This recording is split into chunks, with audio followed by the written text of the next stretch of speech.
الحمدللہ رب العالمین والعاقبۃ للمتقین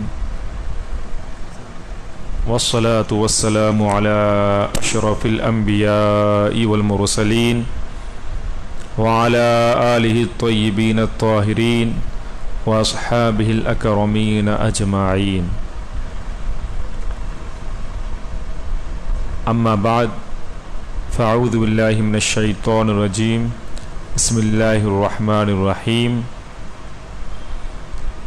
لقد جاءکم رسول من انفسکم عزیز علیہ ما عنتم حریص علیکم بالمؤمنین رؤوف الرحیم.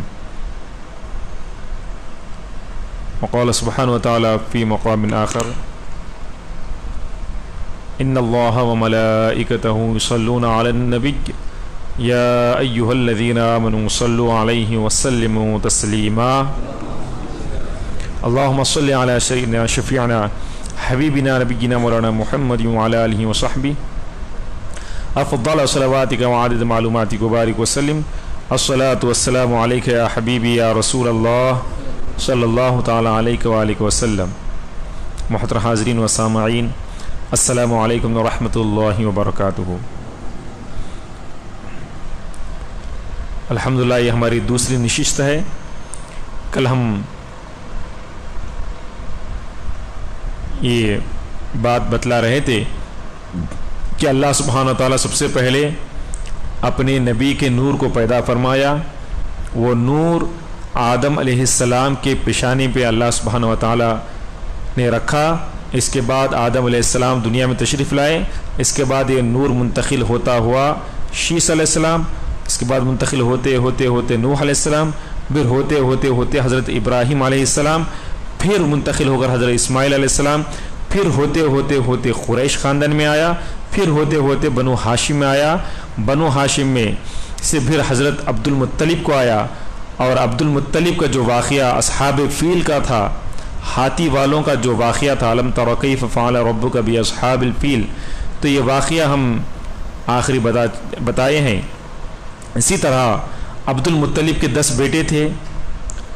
10 بیٹوں میں سے ایک بیٹے چہیتے بیٹے نور نظر حضرت جناب عبداللہ کو قربانی کا واقعہ بھی کل ہم نے پیش کیا کہ کس طرح آپ قربانی کے لیے 100 اونٹ نے اللہ کے راہ میں قربان کیے. تو نبی پاک علیہ السلام فرمائے کہ میں 2 ذبیحوں کا بیٹا ہوں، ایک اسماعیل علیہ السلام، ایک عبداللہ رضی اللہ تعالیٰ عنہ. تو جب عبد المطلب کے پیشانی سے یہ نور جب حضرت عبداللہ کے پیشانی میں آیا تو ہر کوئی عبداللہ کی تعریف بہت زیادہ کرتے تھے. اور مکہ کے یہودی بھی آپ کے چہرے کو دیکھ کر کہتے تھے کہ یہ نور جو عبداللہ کے چہرے پہ نظر آ رہا ہے یہ عبداللہ کا نور نہیں ہے، لیکن کوئی ہے جو نور جو نورانیت بکھیر رہا ہے.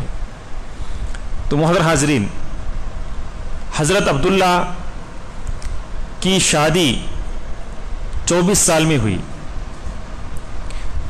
کئی لوگ اپنی بیٹیاں دینے کے لیے تیار تھیں حضرت عبداللہ کو، لیکن اپنے والد کے حکم سے، حضرت عبد المطلب کے حکم سے ان کے صاحبزادے حضرت عبداللہ بی بی آمینہ بنت وہب سے نکاح فرمائے. آمینہ بنت وہب یعنی رسول اللہ صلی اللہ تعالی علیہ وآلہ وسلم کے دادا کا نام عبد المطلب اور نانا کا نام وہب ہے. نانا کا نام کیا ہے؟ وہب. تو بی بی آمینہ سے حضرت عبداللہ کا نکاح ہوا. تو 24 سال آپ کے والد صاحب کی عمر تھی. تو 25 سال میں جب آپ کی عمر 25 سال کی تھی تو بی بی آمینہ حاملہ ہوئی. رجب کا مہینہ تھا، جمعہ کی رات تھی کہ وہ نور عبداللہ کے پیشانی سے بی بی آمینہ کے شکم مبارک بطن مقدس پیٹ میں منتقل ہوا. حضرت عبداللہ رضی اللہ تعالیٰ عنہ کے پیشانے میں جب تک یہ نور تھا تو عبداللہ جب کبھی کوئی سوکھے درخت کے نیچے بیٹھتے تو خود بخود وہ درخت ہرا بھرا ہو جاتا تھا، سایہ فگن ہو جاتا تھا۔ جب کبھی حضرت عبداللہ کوئی بنجر زمین میں جاتے تھے تو خود بخود وہ زمین جہاں پر آپ قدم رکھتے ہیں وہاں پر ہریالی اگنا شروع ہو جاتی تھی۔ بعد میں یہ نور حضرت بی بی آمنہ کے پیٹ میں بطن مبارک میں منتقل ہوا تو بی بی آمنہ کی حالت بہت عجیب حالت تھی کہ آپ کو عجیب عجیب آوازیں سنائی دے رہے تھے، عجیب عجیب آوازیں سنائی دے رہے تھے، اور بہت سے مبارکبادیاں بہت سے مخلوقات اپنے درمیان مبارکبادیاں دیتے رہتے تھے۔ حضرت بی بی آمنہ جب کبھی راستے سے چلتی تھی تو پھتریلو راستے جب تھے تو پتھروں پر جب چلتی تھی تو پتھرے موم کی طرح نرم ہو جاتے تھے تاکہ آپ کے طلبوں کو کچھ نہ تکلیف ہو، کیونکہ آپ کے شکم میں دو عالم کے سردار منتقل ہوئے ہیں۔ محترم حاضرین، جب کبھی وہ پانی لانے جاتی تو خود بخود کنویں سے پانی اوپر آ جاتا، ڈو ڈال کر جھکنے کی تکلیف بھی نہ ہوتی۔ جب کبھی کوئی پھل توڑنے کا ارادہ، پھل کھانے کا ارادہ ہوتا تو خود بخود وہ ٹہنی جھک جاتی تھی۔ تو محترم حاضرین، بی بی آمنہ یہ عجیب عجیب کیفیتیں دیکھتی تھی کہ جب سے میں حاملہ ہوئی ہوں یہ عجیب عجیب حالات میرے ہوتے جا رہی ہیں، یہ عجیب عجیب چیزیں مجھے دیکھنے میں مل رہی ہیں۔ لیکن یہ نور جب بی بی آمنہ کے پیٹ میں منتقل ہو کر صرف 2 مہینے ہوئے تھے کہ حضرت عبداللہ کا انتقال ہو جاتا ہے۔ حضرت عبداللہ جب شام کے یعنی سیریا شام کے سفر میں تجارت کے لیے جاتے ہیں تو واپسی کے وقت مدینہ منورہ، اس کا پہلا نام یثرب تھا، وہاں سے ہوتے ہوئے اپنے دادا کے ننیال سے ہوتے ہوئے آتے ہیں تو وہاں پر بیمار ہو جاتے ہیں، تقریباً 1 مہینہ وہاں پر بیمار رہتے، لیکن اللہ تعالیٰ کی جو مرضی ہے وہ ہونا ہی ہے، تو وہ بیماری میں ہی آپ کو وقت سفر میں انتقال ہو جاتا ہے۔ تو وہیں پر وہیں راستے میں آپ کا مزار مبارک موجود ہے جہاں پر دار نابغہ کہا جاتا ہے، تو وہاں پر دفن کر دیتے ہیں حضرت عبداللہ کو۔ اس کے بعد معلوم ہوتا ہے کہ عبداللہ کا انتقال ہو گیا تو جناب عبد المطلب کو بہت زیادہ تکلیف ہوتی ہے کہ میرا بیٹا جو سب سے چہتا بیٹا تھا عبداللہ، ان کا انتقال ہو چکا ہے، اور ایک جگہ غم ہے کہ میری یہ بہو، نئی نویلی بہو کہ بیوہ ہو گئی ہے۔ اتنے غم ان کے اوپر ٹوٹے شاید ہی کوئی برداشت نہ کرے، لیکن ایک خوشی ضرور موجود تھی کہ میری بہو حاملہ ہے اور جو ہے مجھے خوشخبری ملنے والی ہے۔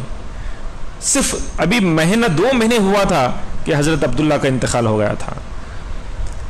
تو بی بی آمنہ رضی اللہ تعالیٰ عنہا عجیب عجیب کیفیتیں دیکھتی تھیں، اور ایک طرف غم بھی تھا ان کو کہ شوہر کا انتقال ہو گیا، اور ایک خوشی بھی تھی کہ میں ماں بننے والی ہوں، یہ خوشی بھی موجود تھی۔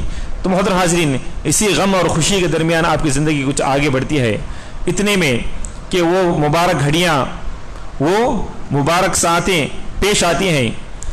اس سے پہلے یہ عرض کرتا چلوں کہ نبی پاک علیہ السلام ابھی دنیا میں تشریف لانے والے ہیں، لیکن عرب کے حالات بہت خطرناک ہو چکے تھے، عرب کی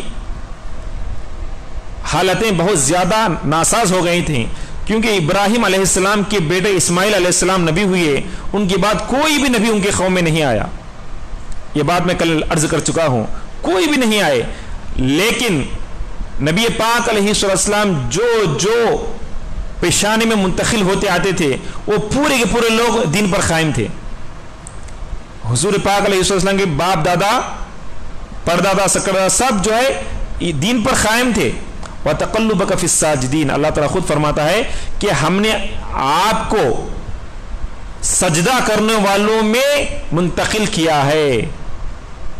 نبی پاک علیہ السلام خود فرماتے ہیں کہ میں جو نسب سے پیدا ہوا ہوں، جو خاندان میں پیدا ہوا ہوں، جو میرے آبا و اجداد ہیں، تمام کے تمام نکاح کرنے والے، نکاح سے پیدا ہوئے ہیں، کوئی بھی غلط کام نہیں کیا ہے، اور تمام کے تمام جو ہے سجدہ کرنے والوں میں تھے، یعنی پورے کے پورے ایمان والے تھے، کوئی بھی ایک بھی کافر نہیں تھا۔ لیکن قوم جس طرح بڑھ جاتی ہے، بٹ جاتی ہے، تو وہ لوگ جو ہے شیطان کے شکنجے میں آ کر، شیطان کے بہکوے میں آ کر کفر و شرک لگنے شروع ہو گئے تھے۔ عرب کی حالت اتنی بدتر ہو چکی تھی، کعبے کی متولیت تو باضابطہ اسماعیل علیہ السلام کی اولاد میں چلی آ رہی تھی، لیکن جو قبیلے پھر کٹتے جا رہے تھے، جو آ کر بستے جا رہے تھے، وہ قبیلے اتنے خطرناک ہو چکے تھے کہ اللہ اکبر، انسان تو تھے لیکن ان کے درمیان انسانیت نہیں تھی، انسان تو تھے لیکن درندے ان کو دیکھ کر شرماتے تھے۔ تو محترم حاضرین، جوا بازی، سود خوری، فحاشی، شراب خوری، یہ تمام چیزیں، یہ تمام خراب عادتیں وہاں ایک عام چیز تھی۔ اور اتنا ہی نہیں کہ بیٹیوں کو زندہ دفن کیا جاتا تھا۔ ایک مرد یہ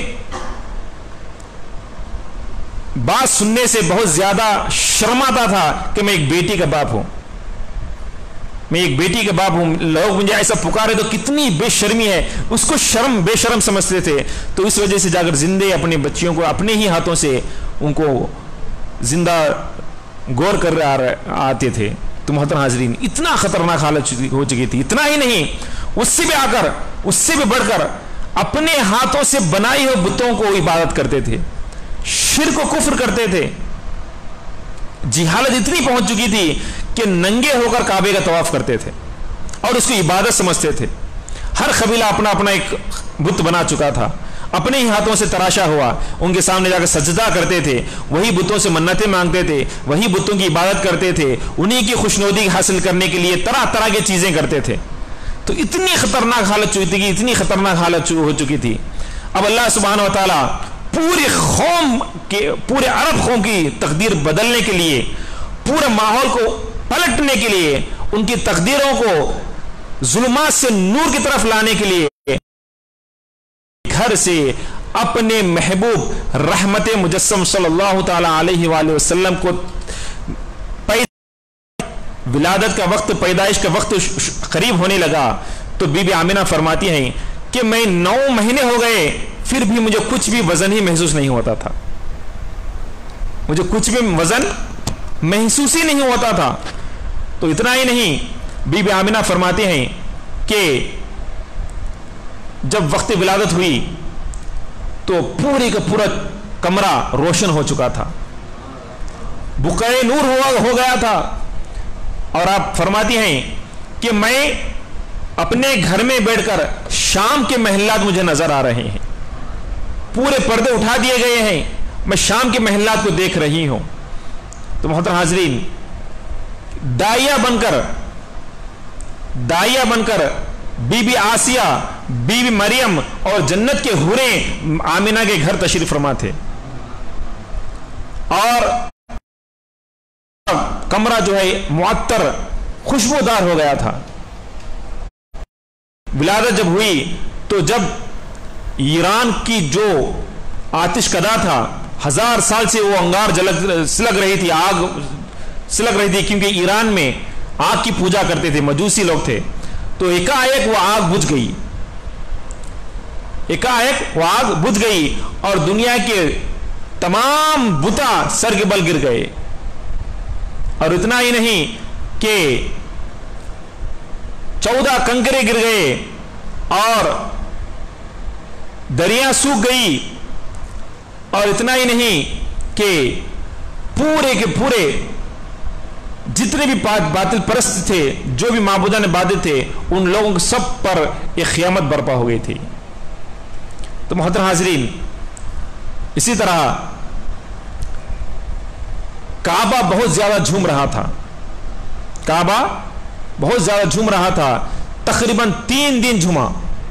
کتنے دن؟ 3 دن جھوما۔ تو قریش سمجھ گئے کہ کوئی ایک انقلاب برپا ہونے والا ہے، کوئی ذات مبارکہ پیدا ہوئی ہے۔ تو قریش سمجھے کہ سب سے پہلے نشانی یہ ہے کہ نبی پاک علیہ السلام نبی آخر الزمان آخر نبی پیدا ہو گئے ہیں. تو محترم حاضرین، جب نبی پاک علیہ السلام پیدا ہوئے تھے پورے واقعات پورے دنیا میں رونما ہونے لگے. اور اتنا ہی نہیں کہ جس سال نبی پاک علیہ السلام پیدا ہوئے کہ اس سال کوئی بھی عورت، کوئی بھی ماں صرف اور صرف بیٹا ہی جنی ہے، عورت نہیں جنی، بچی نہیں جنی، صرف بچہ ہی جنی ہے. یہ نبی پاک علیہ السلام کا صدقہ ہے. کیوں؟ بچی اگر جنتی تو لوگ بچی کو مار دیتے تھے، ظلم ہوتا تھا. نبی پاک علیہ السلام پورے عالمین کے لیے رحمت بن کر آئے ہیں. تو اللہ سبحانہ و تعالیٰ یہ اعلان کر دیا کہ آج سے پورا سال رحمت ہی رحمت ہونا چاہیے، کوئی بھی زحمت نہیں کرنا چاہیے، کسی پر ظلم نہیں ہونا چاہیے. تو اللہ سبحانہ و تعالیٰ نبی پاک علیہ السلام کو رحمت اللہ عالمین بنا کر بھیجا. تو پورے سال پورے لڑکے ہی پیدا ہوئے ہیں. تو محترم حاضرین، جو کوئی نیت کرتا ہے کہ مجھے لڑکا ہوگا تو میں اپنے نبی کا نام رکھوں گا، تو قربان جائیں، انشاءاللہ ضرور اس کو لڑکا ہی ہوگا، بشرطے کہ نیت خالص ہونا چاہیے. تو محترم حاضرین، نبی پاک علیہ السلام جب دنیا میں تشریف لائے تو آپ کے جسم سے خوشبو پھوٹ رہی تھی. آپ کے جسم میں پر کچھ بھی نامناسب چیز نہیں تھی، کچھ بھی گندگی نہیں تھی، پورا پاک و صاف. اور اسی طرح آپ کے آنکھوں میں سرما لگا ہوا تھا. اور آپ صلی اللہ علیہ وآلہ وسلم ختنہ کیے ہوئے پیدا ہوئے ہیں. سبحان اللہ. اور اسی طرح آپ کی ناف بھی کٹی ہوئی تھی، آپ کی ناف بھی کٹی ہوئی تھی. ایسا ہے کہ نبی پاک علیہ السلام کی پیدائش عام بچوں کی پیدائش کی طرح نہیں تھی، عام بچوں کی پیدائش کی طرح نہیں تھی. بس دنیا کا ایک دستور ہے کہ ماں کے پیٹ سے پیدا ہونا، بس پیدا ہو گئے. پیدا ایک دستور ہے، وہ دستور کے حساب سے پیدا، لیکن عام بچوں کی طرح آپ کی ولادت مبارکہ نہیں تھی. تو آپ صلی اللہ علیہ وسلم جیسے ہی دنیا میں تشریف فرما ہوئے تو فوری سجدہ کی. بی بی آمنہ فرماتے ہیں کہ میں نے کانوں سے سنا کہ نبی پاک علیہ السلام فوری سجدہ کیے اور فصیح الفاظ، فصیح زبان میں کہے لا الہ الا اللہ و انی رسول اللہ. کیا فرمائے؟ لا الہ الا اللہ انی رسول اللہ، کہ اللہ کے سوا کوئی عبادت کے لائق نہیں ہے اور بے شک میں اللہ کا رسول ہوں، بے شک میں اللہ کا رسول ہوں. تو محترم حاضرین، نبی پاک علیہ السلام جب دنیا میں تشریف لائے تو سجدہ کرتے ہوئے پیدا ہوئی، سجدہ کرتے ہوئے پیدا ہوئے. اور جیسا ہی نبی پاک علیہ السلام دنیا میں تشریف رکھے، اپنے خدے مبارک، اپنا جسم مبارک مس کیے، تو اللہ سبحانہ و تعالیٰ اس کی برکت سے پوری دنیا کو، پوری زمین کو پاک کر دیا. پوری زمین کو آپ صلی اللہ تعالیٰ علیہ وآلہ وسلم کی امت کے لیے مسجد بنا دیا، اور اسی مٹی کو پورے امت محمدیہ کے لیے تیمم قرار دے دیا. نوح علیہ السلام جب بد دعا کیے تو اللہ تعالیٰ بہت بڑا طوفان بھیجا. کیا بھیجا؟ بڑا طوفان بھیجا. ایک بات اچھی طرح رکھ لیں، نبی پاک علیہ السلام سے پہلے جو بھی امتیں گزرے ہیں وہ عبادت کرنے کے لیے خاص جگہ جا کر عبادت کرنا پڑتا تھا. جہاں کہیں بھی جا کر نماز نہیں پڑھ سکتے تھے، وہ لوگ عبادت نہیں کر سکتے تھے. ایک عبادت گاہ ہوتی، وہاں پر جا کر ہی عبادت کرنا چاہیے. یہ پہلے امتوں میں تھا. لیکن نبی پاک علیہ السلام جیسے ہی سجدہ کیے تو اللہ سبحانہ و تعالیٰ پورے امت محمدیہ پر رحم فرما کر یہ پوری زمین کو مسجد بنا دیا کہ امت محمدیہ جہاں کہیں بھی جائے وہ اپنے سے نماز پڑھ سکتے ہیں. پوری زمین ان کے لیے مسجد ہے. یہ نبی پاک علیہ السلام کی ولادت کا، آپ کے میلاد کا صدقہ ہے. نوح علیہ السلام پر پورے ان کی دعا کی وجہ سے پورے دنیا میں پانی آ گیا، طوفان آ گیا، پوری زمین دھو دی گئی، پاک و صاف ہو گئی، پورا کچرا چلے گا. پھر بھی ان کے لیے پوری زمین کیا نہیں تھی؟ مسجد نہیں تھی. جب بھی وہ جا کر نماز اپنی ہی عبادت گاہ میں پڑھنا چاہیے. تو پتا چلا اتنا بڑے بارش آنے کے باوجود بھی زمین پاک نہیں ہوئی. لیکن جب نبی پاک علیہ السلام جب تشریف فرما ہو گئے تو پوری زمین پاک ہو گئی. اور اتنے نہیں بلکہ پاک کرنے والی ہو گئی، پاک کرنے والی ہو گئی. وہ کیسا کہ